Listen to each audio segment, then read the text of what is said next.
Hi friends, today we're going to assemble this cake and we're going to start off by cutting the tops of our cakes, but don't throw these out. We're going to be making some cake pops with those later.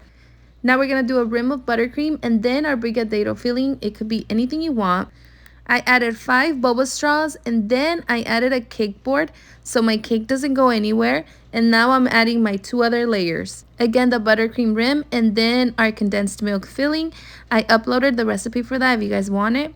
Now right here I'm just covering the gaps on the cake. And we're going to be adding our first layer of ganache. I just uploaded the tutorial on how to make this ganache. You guys, this is a game changer, especially during the hot summer days because it is so stable.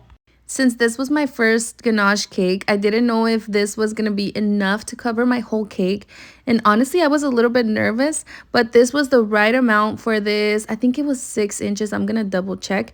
But, and it's 4 layers. So this was enough to cover the whole cake. As for the price, I feel like it's very similar to American buttercream because butter is so expensive nowadays.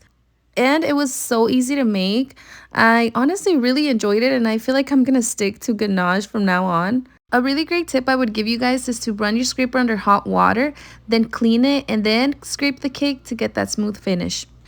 Now right here I'm adding the flowers, and to keep them fresh, I cut them up and then I covered them with some plastic wrap and then put them inside of boba straws. Now right here I'm just decorating and adding some color to the cake. I used a toothpick to add some green to the cake and then some sprinkles.